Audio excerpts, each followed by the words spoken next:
A'udzubillahi minasyaitonirrajim. Bismillahirrahmanirrahim. Assalamualaikum warahmatullahi wabarakatuh. Alhamdulillah hamdan katsiran thayyiban mubarakan fihi kama yuhibbu rabbuna wa yarda. Asyhadu an la ilaha illallah wahdahu la syarika lah wa ashhadu anna Muhammadan abduhu wa rasuluh. Amma ba'du fa inna ahsanul kalam kalamullah wa khairal huda huda Muhammadin sallallahu alaihi wasallam wa syarrul umuri muhdatsatuha wa kullu muhdatsatin bid'ah wa kullu bid'atin dhalalah wa kullu dhalalatin finnar.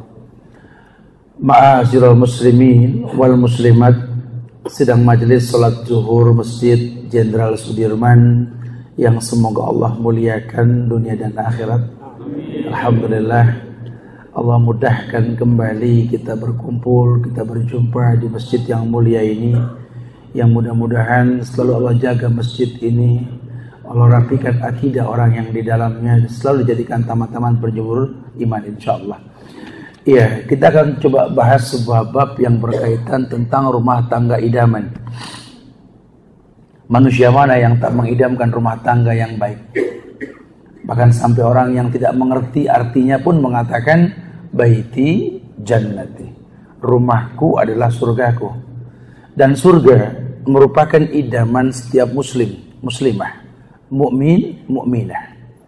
Cuma kalau sekedar idaman tapi nggak tahu bagaimana memulainya, ini hayalan tinggal hayalan. Jangan pernah menghayalkan sebuah kebaikan dengan cara yang salah, sudahlah mimpi. Ya, kayak orang bergelantungan kepada sesuatu yang tidak mungkin bisa digelantungi. Kayak orang ngayal pengen hidup ini nikmat, dapat berkah, tapi dengan cara yang haram, udahlah ngimpi di siang bolong sudah. Jangan suka bercanda sama Allah. Tidak ada kebaikan kecuali datang dengan cara yang baik. Hal jazaul ihsan ilal ihsan. Ada sebuah bab yang berkaitan dalam hal ini, bahwa Allah berfirman di An-Nahl ayat 80. Kata Allah, wallahu ja'ala lakum min buyutikum sakana. Wallahu ja'ala lakum min buyutikum sakana. Dan dialah Allah yang menjadikan untukmu rumah tinggal yang sakanan. Jadi baitan sakanan tasbih, artinya tempat tinggal yang membuat kamu nyaman gitu loh. Iyalah, siapa yang nggak pengen rumahnya nyaman? Siapapun pengen rumahnya nyaman. Cuma kenyamanan menurut siapa? Kalau kenyamanan menurut orang, ya tiap rumah akan berbeda karakter. Tapi kalau di Islam, rumah tangga idaman itu cuma semodel, karena kebenaran nggak berbilang. Bukankah Rasul yang pernah bersabda ketika beliau menggaris sebuah garis yang lurus, kemudian menggaris garis yang banyak di kanan dan di kiri, sambil mengatakan, hadza sirati mustaqiman. Ini jalanku yang lurus, kebenaran tidak berbilang. Fattabi'uhu, ikutin, kata Rasul. Wala tattabi'us subula fatafarraqu bikum an sabilih. Jangan kalian ikuti jalan yang banyak ini. Fatafarraqu bikum, akan berpencah kalian nanti. Ini menandakan kebenaran tidak berbilang. Jadi kalau nanti ada orang mengatasnamakan kebenaran tapi beragam, maaf, ini takutnya rekayasa atau mungkin ijtihad yang dipaksakan. Ya, karena Indonesia ini pasar bebas dalam menawarkan sebuah produk, betul ya? Udah gitu bangsanya memang banyak yang nggak paham. Ini sebenarnya hukum baku atau fatwa gitu loh. Kalau baku ya Quran dan Sunnah, pemahaman sahabat, nggak bisa dirubah sudah. Tapi kalau fatwa, lihat di mana orang berfatwa, kan begitu.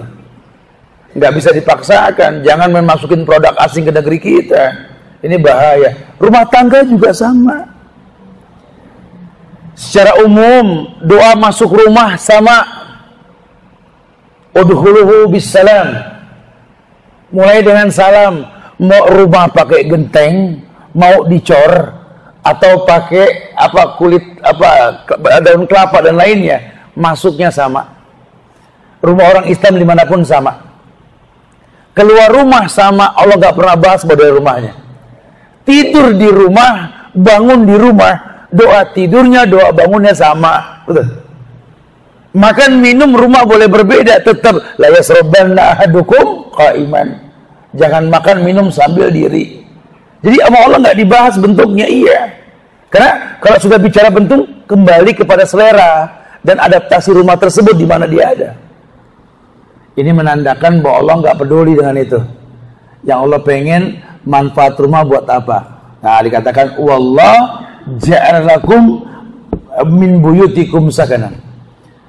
Allah pengen rumah yang kamu punya itu sakanan, tempat kamu tinggal, di mana di rumah tersebut akan dijadikan cikal bakal pemiliknya penghuni surga. Makanya kalau sampai amsalnya baiti jannati, rumahku adalah surgaku, bukan kemampuan membentuk surga dalam hayalan, bukan. Surga magaib. Mala ainun ra'at wala udhunun sami'at wala khatar ala kulli qalbin bashar.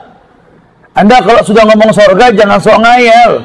Mata belum melihat, telinga belum mendengar, hati pun belum bisa menghayalkan indahnya surga. Tapi setujulah kalau surga itu adalah idaman. Makanya kalau dibilang baiti jannati itu bukan bentuknya, tapi betulkah rumah tersebut bak surga untuk si pemiliknya? Terus surga itu gimana, Ustaz? La yasma'una fiha lagwan wala ta'siman illa qilan salaman salaman. Ya surga di dalamnya enggak kedengaran kecuali kalimat salaman salaman. Nuansa keislaman. Rumahmu ngontrak, rumahmu tidak ngontrak, kecil besar tingkat atau tidak, enggak peduli. Cuma tegak tidak hukum Islam di dalamnya. Jadi kayak kita punya rumah berbentuk kota, berbentuk negara. Ini Indonesia rumah kita. Ya saya gembar-gemborkan di mana-mana, tolong NKRI itu harga mati sudah. Jangan sok kebule-bulean. Bangun rumah klaster gaya Eropa, gaya Cina, gaya Jepang, gaya RI. Gimana anak-anak kita mau cinta sama tanah air kalau ornamen Indonesia nggak ada di rumah kita? Semuanya ornamen Sahara, ornamen Singapura, ornamen Cina, Jepang, Eropa. Kapan anak kita cinta sama Indonesia? Zakat fitrah yang dikeluarkan beras, yang dimakan delivery order. Subhanallah. Ini lama-lama kita rakyat GM ini. Jahil murokab. Bodoh double ini. Ya, sampai hero-nya saja Adventure Team. Nggak ada lagi yang kenal itu pahlawan-pahlawan yang menggetarkan hati orang-orang Yahudi Belanda itu. Ini nggak bisa dibiarkan. Yuk, rumah tangga idaman. Bagaimana membentuknya? Panjang, ngebahas setengah jam, wallahu alam bishawab lah. Tapi kita coba aja dulu dah. Karena nggak mungkin, karena proses. Ada pemahaman yang betul. Nah, dijelaskan dalam Islam ini sejak awal kita berumah tangga, kitanya kudu berilmu bahwa rumah itu merupakan tempat wadah untuk mengislah diri kita. Kita nggak bahas masalah bentuk rumahnya lah, itu mah tergantung dana masing-masing lah. Tapi yang pasti rumah tersebut bermanfaat. Yang pertama, ini penting nih, rumah tersebut memiliki manfaat bahwa mudahnya menjadi alat bantu meneruskan ibadah si penghuninya. Bisa kayak orang masuk rumah kita tuh terus langsung yang dia ingat ibadah gitu loh. Bukan malah menginspirasi maksiat. Dari awal kita masuk sudah udkhuluhu bisalam. Oh, assalamualaikum, assalamualaikum. Udah mulai salam, disuruh salam. Enggak ada ornamen yang aneh-aneh dah pokoknya. Masuk ke dalam rumah juga kondisinya bersih. Bak masjid. Enggak banyak ornamen yang memancing fitnah lah di rumah tersebut. Kayak kita ke masjid begini kan, indah sekali. Ketika banyak orang berdebat masalah foto, lukisan dan lain sebagainya, padahal hukum sudah baku. Kadang nggak nerima tuh hukum, suka ngamatain hukum. Hukum lukisan, kalau foto, kalau potret, macam-macam itu. Saya sering bilang, gini aja dah, emang kadang-kadang kita nggak gampang nerima, bingkainya mahal, betul? Coba ente jujur, masuk ke masjid, tenang nggak ente? Berani gak ke masjid pakai sendal? Apalagi bawa makanan ke dalam masjid. Coba kebayang gak kalau rumah kita kayak begini? Itu aja awal pikiran kita dulu deh. Sehingga nanti akan kita bandingkan dengan hati yang bersih. Ternyata yang kita butuhkan tuh suasana seperti itu. Kenapa bisa masjid begitu? Aturan mainnya jelas. Memancing, punya unsur magnetik dalam kebenaran. Orang kalau ngeliat masjid, masjid, begitu langsung. Bisa gak di rumah kita suasana kayak begitu tuh? Bisa dong. Kenapa? La masjidun usissa ala taqwa min awal yaumin. Karena berdirinya masjid dari awal itu untuk sebuah ketakwaan. Orang tahu ini masjid dibikin untuk ibadah. Orang tahu. Maka punya wibawa itu masjid. Orang mau macam-macam juga masjid gitu. Nggak berani.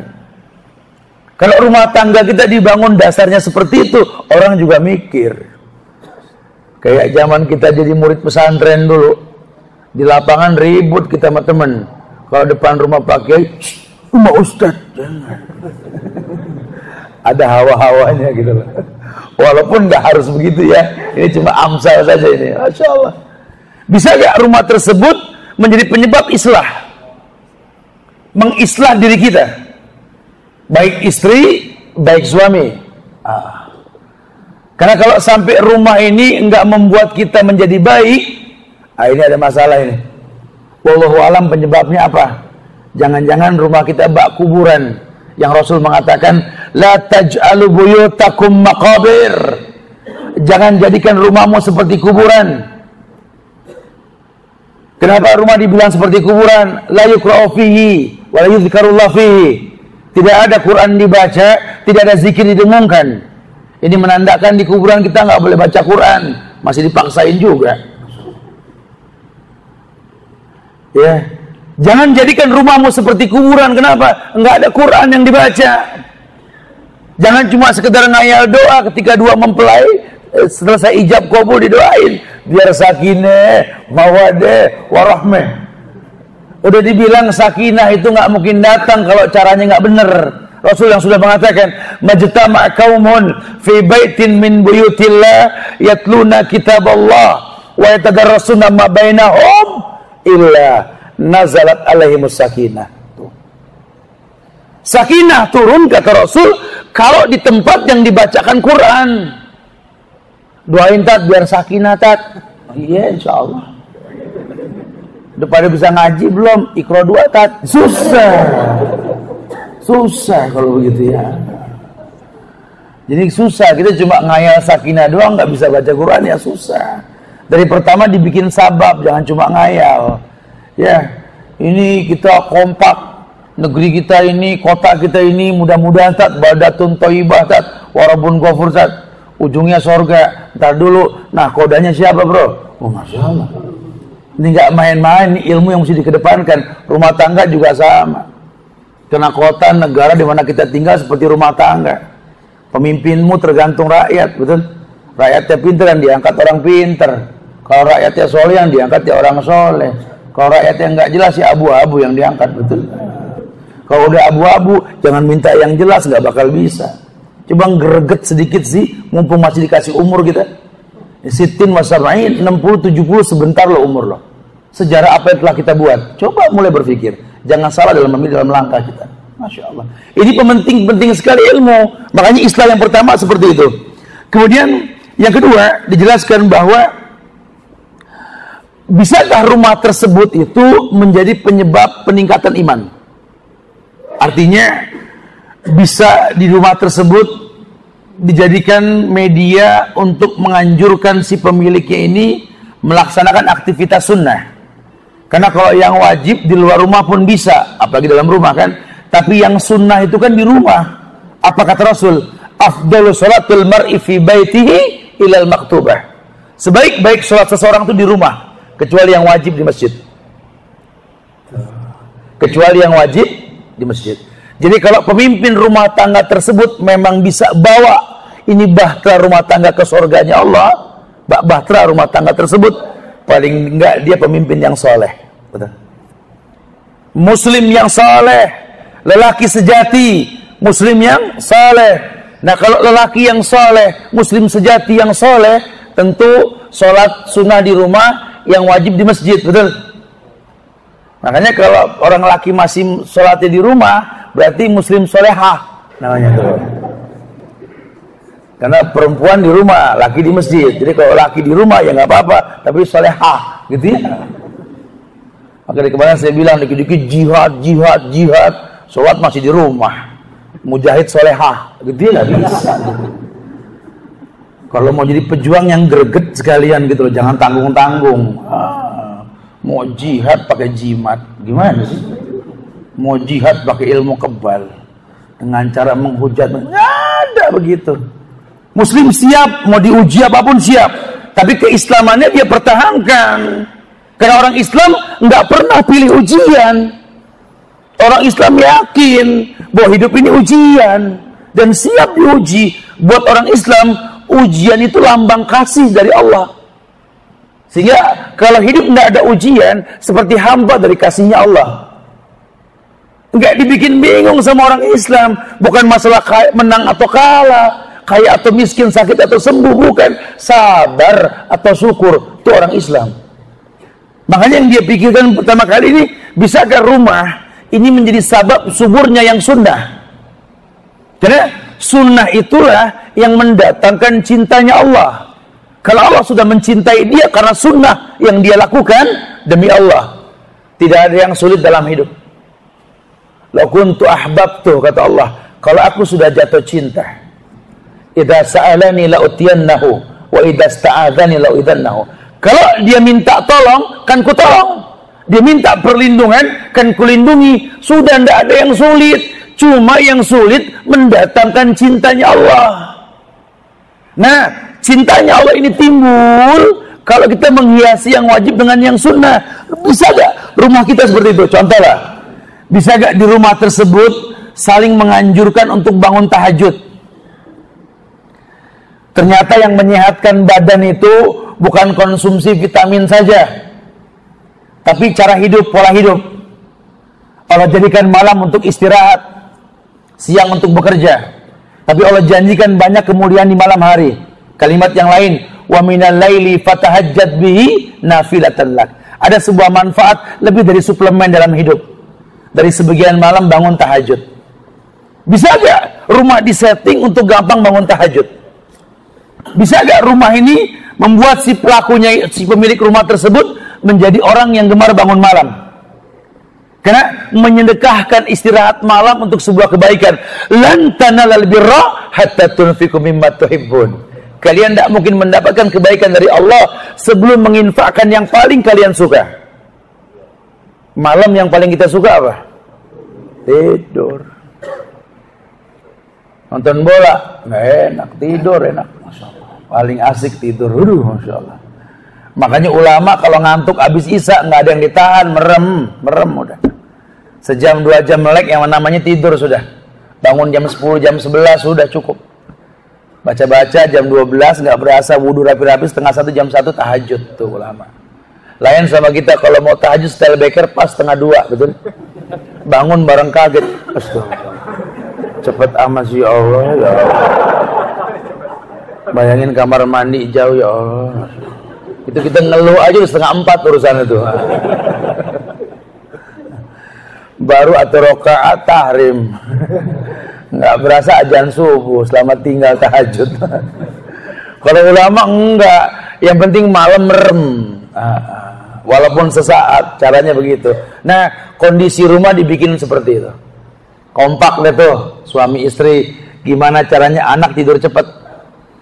Karena yang dapat pahala itu tidur malam.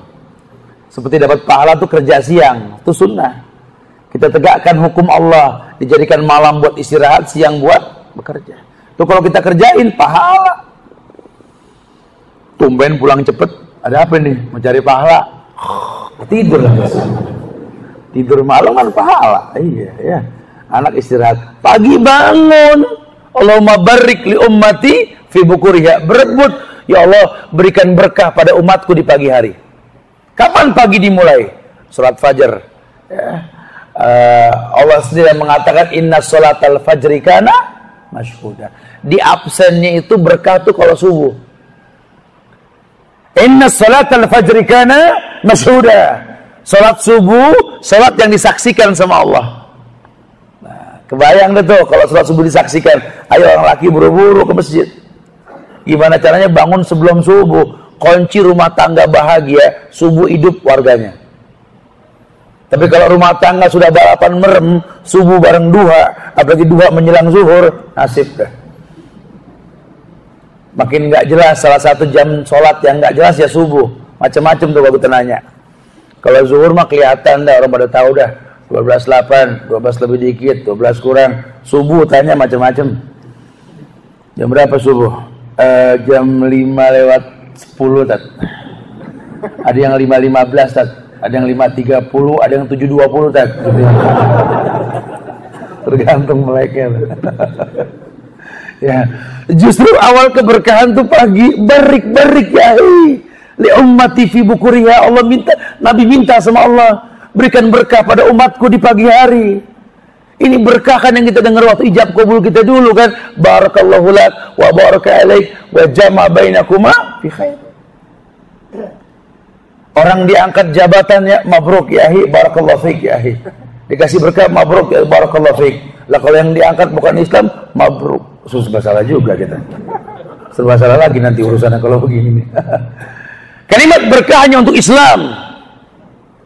Maka tegakkan nuansa Islam. La yasma'una fiha lagwan wala ta'siman illa qilan salaman salaman. Nuansa keislaman. Jangan sampai di rumah kita nggak kedengaran itu. Coba hidupkan. Kemudian yang kedua, contoh yang lain adalah yakni nuntut ilmu wajib, merutinkannya sunnah.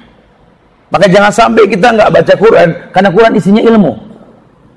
Bisa gak rumah kita memancing orang yang ada di dalam situ baca Quran? Ya terserah. Mau masuk ruang tamu langsung ada perpus kecil, perpustakaan, di mana buku-buku tebal, Quran dan lain sebagainya. Kayak kita masuk masjid, yang kita lihat kan nuansa Islam, Quran di mana-mana. Orang duduk jarang yang macam-macam kecuali baca Quran. Masya Allah. Karena Quran kalau nggak dibukuin nggak kebaca. Ini zaman dimana setiap orang handphonenya punya Quran, betul? Hampir tiap orang ada Quran dalam handphonenya. Tapi kalau boleh jujur yang sering dibuka apa? Itu masalah gitu ya. Makanya dibukuin Quran sama ulama nggak pernah berubah. Beda memang rasanya. Kecuali kalau sudah terbiasa kebuka terus tuh Quran di handphone. Tapi kalau enggak, Masya Allah. Bisa nggak rumah kita suasana seperti itu? Mungkin Quran nggak kebaca, cuma terdengung ayat-ayat murattal yang terus diputarkan dalam kaset-kaset pendek yang kita miliki. Masuk ke rumah situ adem. Udah nggak bakal anak-anak ribut dah kalau Quran berbunyi.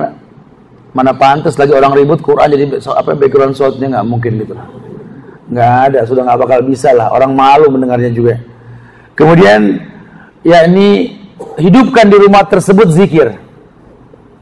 Zikir kepada Allah dari ayat yang tersirat maupun tersurat. Kalau tersurat ya Quran lah tadi.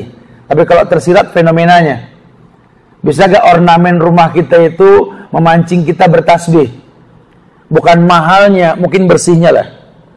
Kita kalau masuk rumah yang bersih kan, subhanallah. Insya Allah di rumah ya, Rabbana ma khalaqta hadza batilan. Atau adem, alhamdulillah. Kan itu zikir semua. Oh, tapi kalau ada orang masuk rumah saya istighfar mulu, astagfirullah, astagfirullah, itu juga zikir.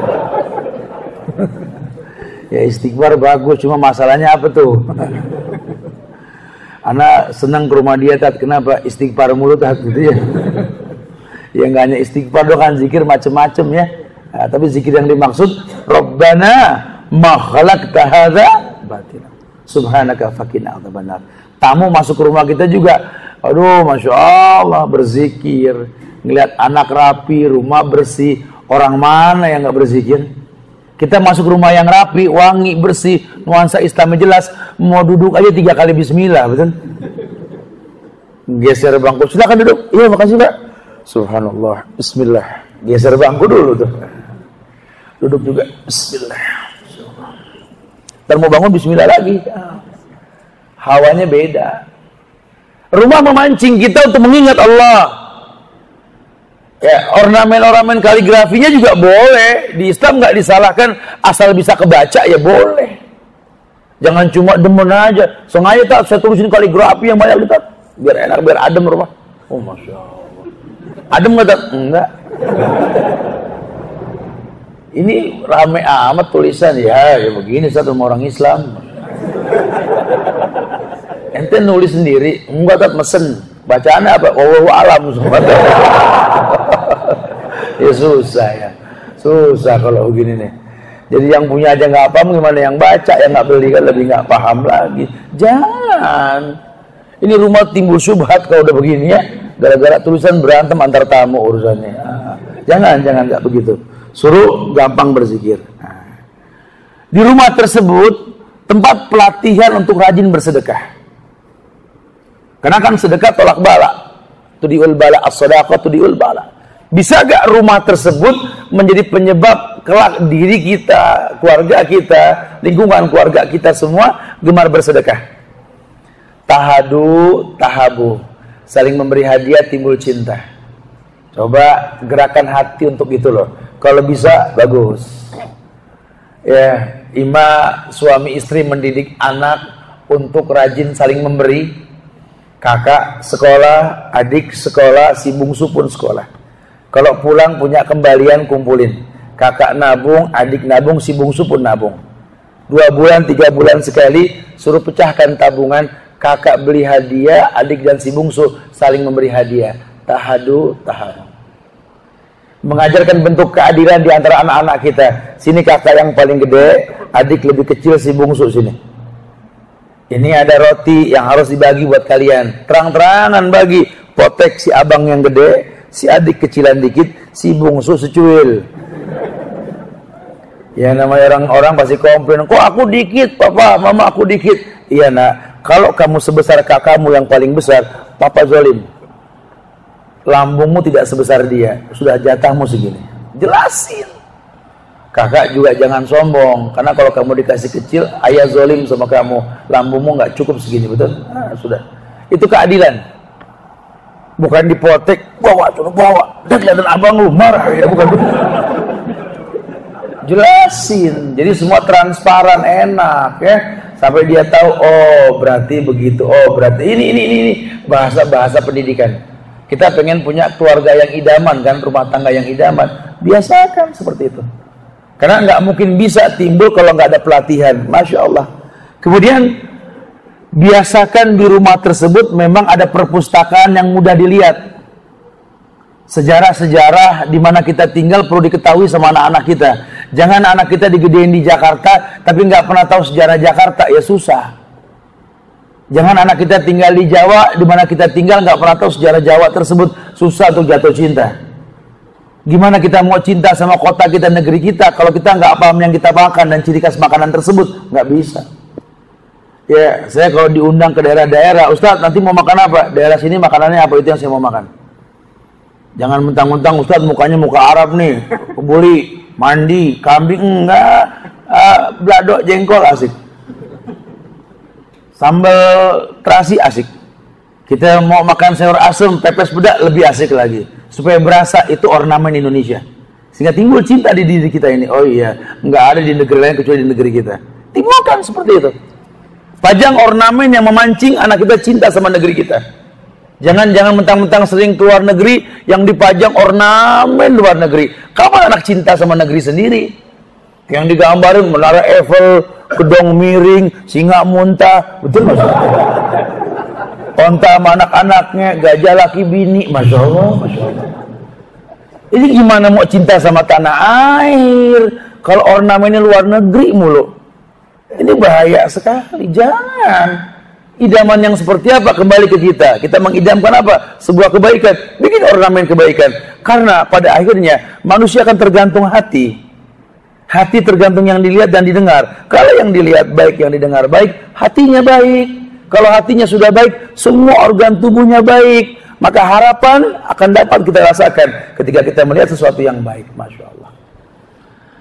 Ya, antum terikat waktu nih, nggak mungkin jam 1 ya. Ya udah, kita berdialog, udah silakan yang mau bertanya atau punya kepentingan pun silakan. Foto. Dayus now. Iya, Ustadz, bagaimana supaya terhindar dari penyakit ad-dayus? Antum tahu dayus artinya apa? Cemburu. Tidak memiliki cemburu dayus itu ya. Iya. Kecemburuan dalam Islam ini adalah kecemburuan ketika syariat Islam tidak ditegakkan. Rakyat Indonesia ini dayus kalau sampai hukum Islam nggak ditegakkan. Jakarta ini dayus kalau seandainya hukum Islam nggak ditegakkan. Pertahankan kondisi yang seperti ini. Jangan pernah menghayal revolusi. Kita bisa kumpul ngaji kapan saja, betul? Azan dikumandangkan, Quran tinggal dibaca, nyaman. Busana muslimah nggak dilarang.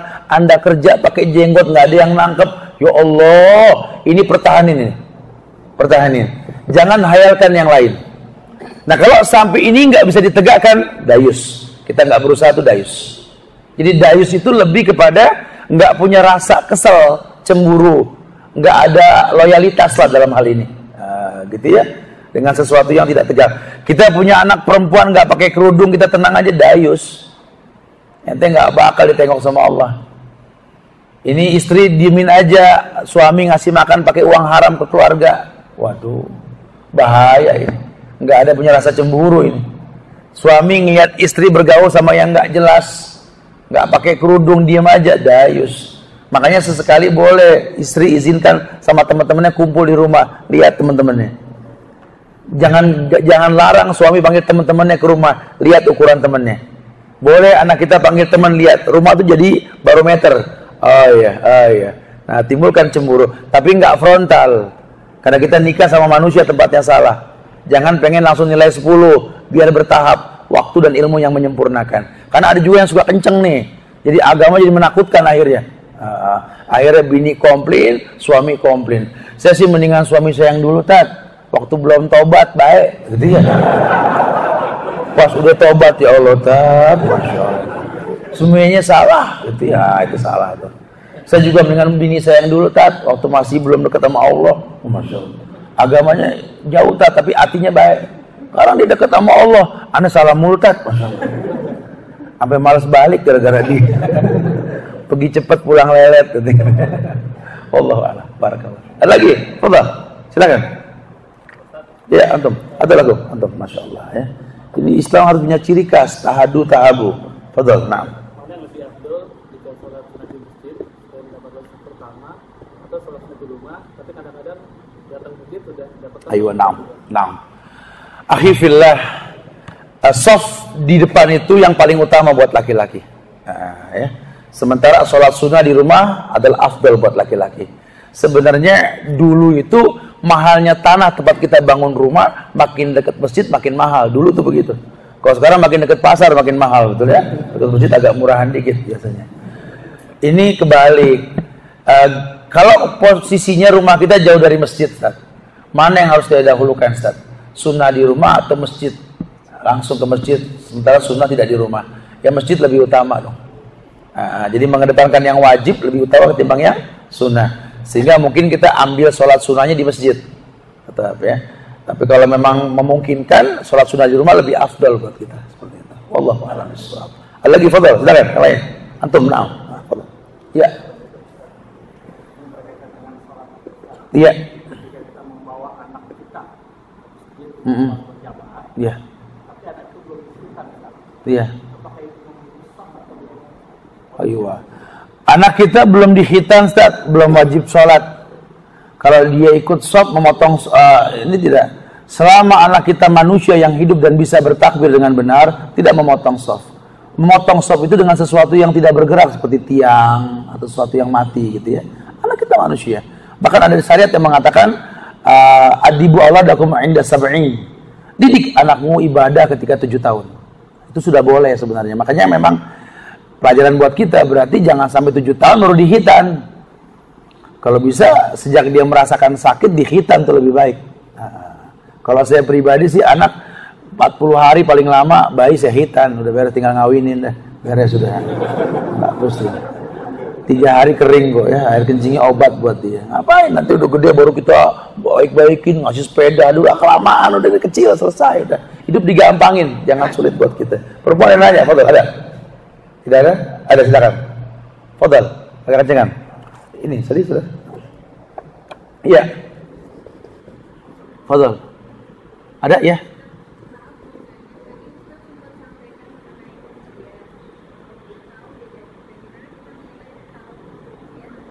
Aywa. Ustaz tadi sampaikan tentang ujian. Pengen tahu Ustaz, apa sih bedanya ujian dengan musibah? Kalau musibah di dalam ada ujian, ada azab, mungkin begitu bahasanya. Iya, kalau ujian itu musibah yang diidentikan buat orang yang soleh. Karena hidup ini kan ujian.